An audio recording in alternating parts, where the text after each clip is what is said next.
For the past few years, Ricky Gervais, Stephen Merchant, and Carl Pilkington have been meeting regularly for a series of pointless conversations. This is one of them. Testing. Is that all right? Hello and welcome to the Ricky Gervais Show with me, Ricky Gervais, Stephen Merchant. Hello. And the little round-headed buffoon that is Carl Pilkington. All right.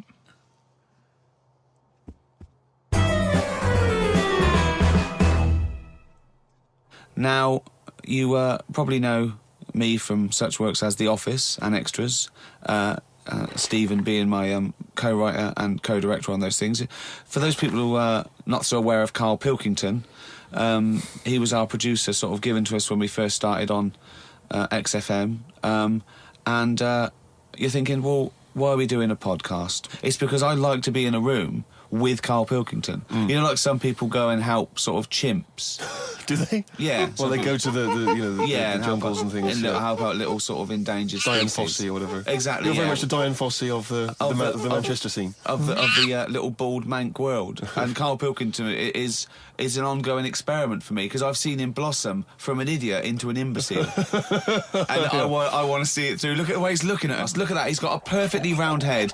And that's why I'm doing this podcast. Carl, what do you think about all this? It's just, I mean, we are living in that sort of era now, aren't we? That you need to be able to listen to stuff on demand when you want it and stuff. I know you're not a fan of the iPod in general, are you? Or any of the MP3 things? You're concerned? I'm warming to it, but this is what's amazing about Carl. Even though he's talking about things like MP3 players, computers, iPods, he sounds like he was found in a glacier and thawed out. Do you know what I mean? And sort of taught to speak. We're a couple of high school guys who found him, and we're trying to ingratiate him in the gang, trying to pass him off as someone from the modern day. But my thing with iPods is, now, do we need them? Do you know what I mean? We're living in that era now where we have invented most of the stuff that we need, and now we're just messing about. They said that in 1900. Someone actually said everything that's to be invented has already been invented. They said that in 1900, and how wrong were they? No, but what came out, at what point, what was invented in that year where they went, right, that's it now? The 20th century. Think what happened in the 20th century. Go on. Well, planes. Yeah, but is that a good thing? Planes and that. Do you need a plane, really? Wouldn't it have been better if we all stuck where we should be instead of travelling about? War. Well, look, war's happening, isn't it? Because everyone's saying, well, now we can fly, we'll go over there. So there were no wars prior to the invention of the aeroplane? Not like there is today. Right. But what I'm saying is, the world's got smaller on it, everyone's saying that, right? Yeah. The way I was saying to you the other day, we now go to places where we shouldn't go. People go on holiday to places where you've got to have an injection before you go there. Yeah. Forget it then. That's a warning. Don't go there. I'm with you on that. I don't want to enter a country where I have to have an injection to stop me from dying while I'm in that country. Right, I totally agree with you on that. So what happened is, they invented the plane and it's like, oh, let's go on holiday. And then they go, oh, I die now. Oh, well, you've got to invent something. Let's invent an injection. And then it's like, right, well, what else do we need to go to that place? There's a lot of faffing.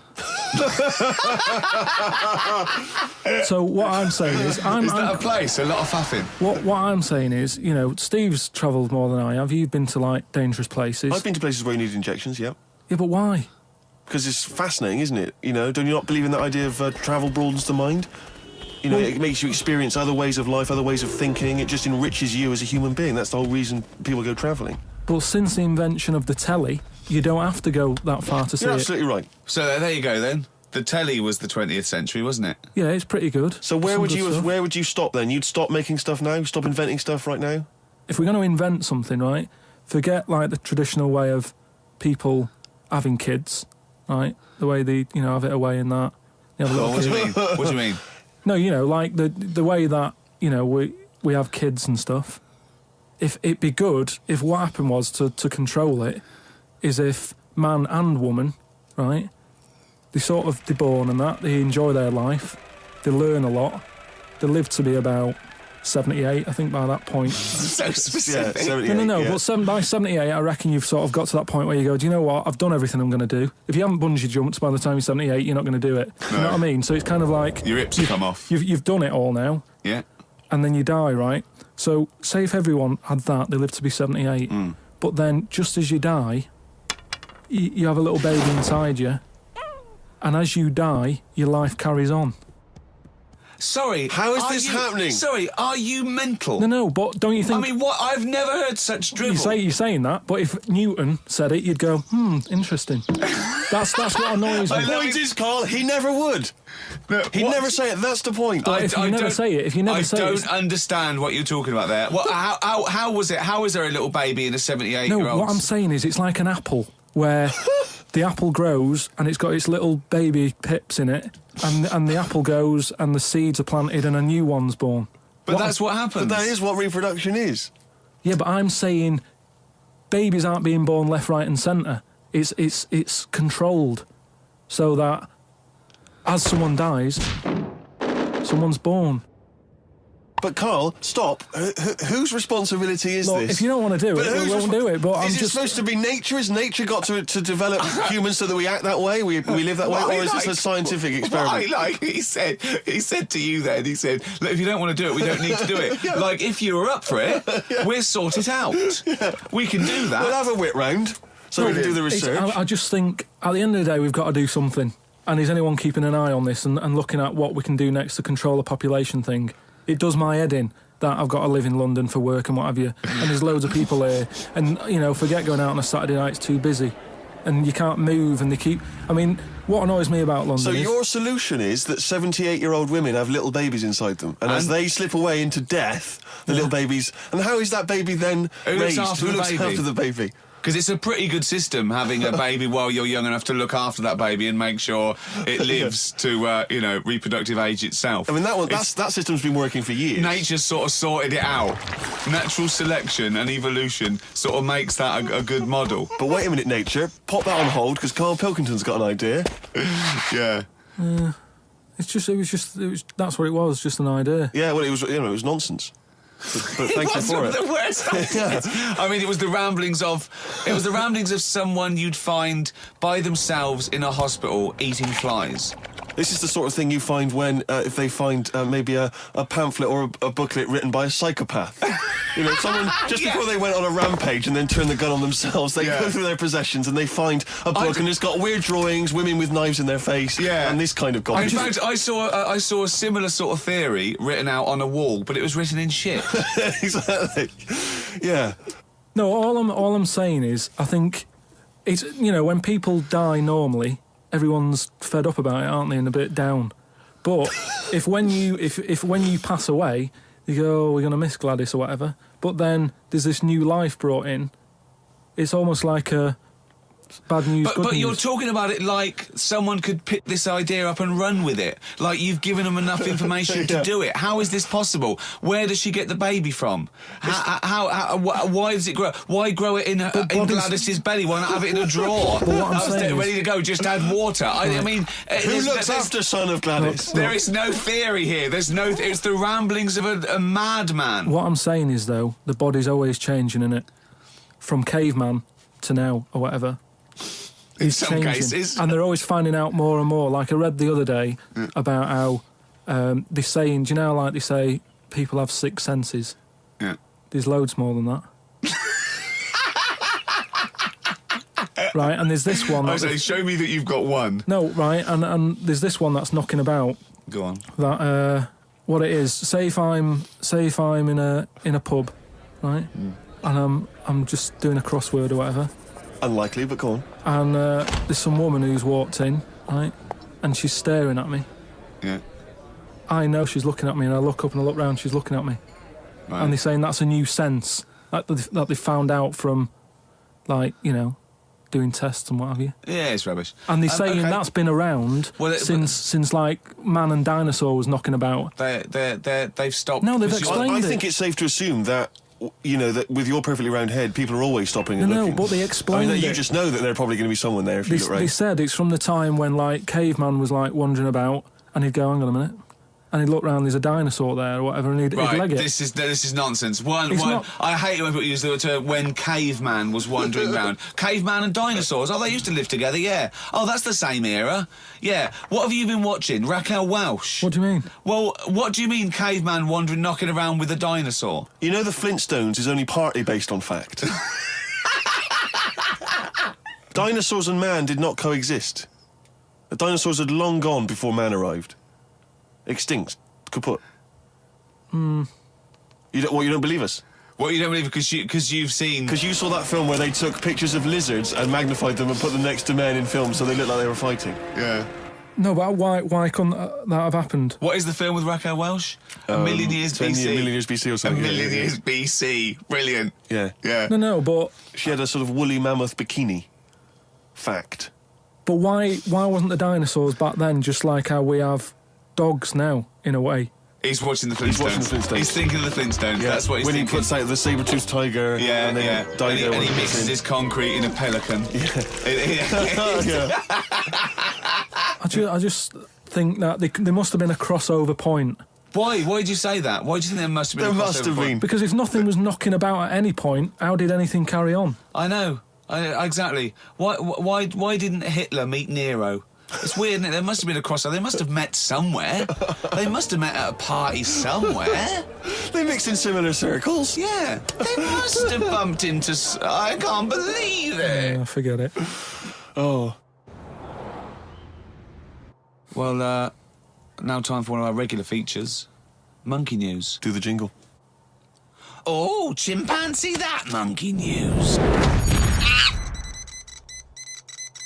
What we're doing here is just giving you a bit of monkey news that's gone on, right? Where a monkey's been involved in it. Good little story in that. Yeah. Are you familiar with the one that went into space? The first sort of thing they ever sent up there before man did it and all that. You see, this is what annoys me with it really. Armstrong gets all the glory, but do you know who went up there before him? A monkey. Yeah. And what happened is they taught it what buttons to hit at the time it needed to hit them, and the way they did this was like give it bananas. It was like hit the red button, and it hit the red button, they'd give it a banana. Right. And they go, right, reverse is the green one, hit the green one. And then they do that and go, there's a banana. And then they go, right, hit reverse, and it go and get a banana. Right. Hit the red, so it was taking commands on like headphones. Right, but how were they giving it the banana? Is that how you learned to do radio? How were they giving it the banana? What do you mean?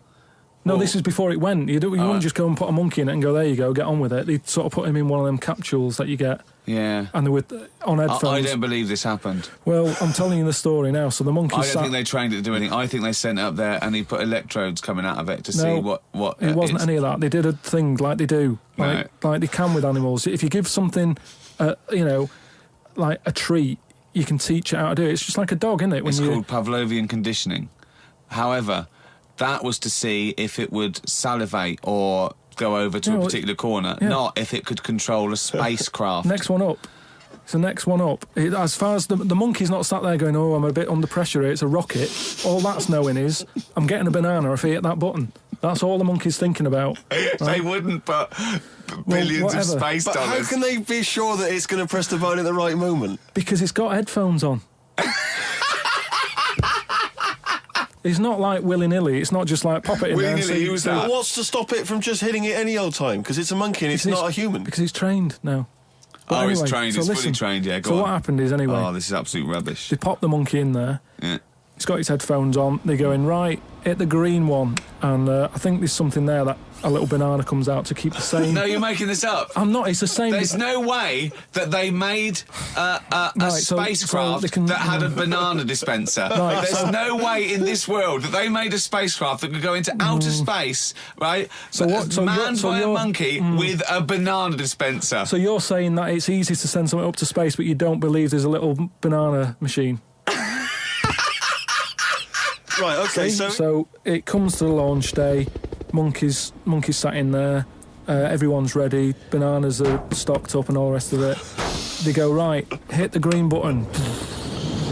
right, and the rocket goes off and what have you. No, they would not make the monkey launch the rocket. Carl, you are living in a cartoon world. So the rocket goes off, right? This is absolute bollocks. It's all going well. I don't know what you're going to... It's not going well. There's no way a monkey launched a rocket. There is no way a monkey launched a rocket, you idiot. It's all going on, so they're going, hit the left button, and it goes a little bit left button? Right, well-known spacecraft command. This is Houston, hit the left button. Oh, brilliant. This is what happened in Apollo 13. Hit the left button. So it goes left. Yeah, it goes left. So it goes left, and it's going well. Left! It goes left! Yeah. No, the moon. You're going right. It goes for the moon, everything's going well. Right. They get up there, it does whatever it does. It reverse, it comes back. Right? So then... honestly, you are brain dead. So you are one of the most stupid people. That I would rather have the monkey drive me home than you. So the thing is, so it lands back, it does a good job and everything, it gets out, and this is sick of bananas. This is where it turns a bit sad, because after it done that mission, right, because it happened and it was all safe and everything, the next one would have been to send man. Right. So the monkey enjoyed it, and it was like, well, I want to do it again, right? But they were like... So how did they know that? How did they know he wanted to do it? Just the way it looked and what have you. It was like... Fuck off! Just the way it looked! You are a maniac. So the thing is, though, right, so after it had done that, it was on such a high, right? Yeah. It could never get that high again. There was nothing that it could do. Went on tour, did it? It did. It sort of ended up killing itself because it could never get that buzz that it got. Right, that was absolute bollocks. None of that is true, except they sent a monkey into space, and I'll check that. Absolute drivel. So in your mind, it committed suicide. It went on a crazy bender, drinking drugs and women. And like then, it does happen. You hear about it. It was found in a motel room.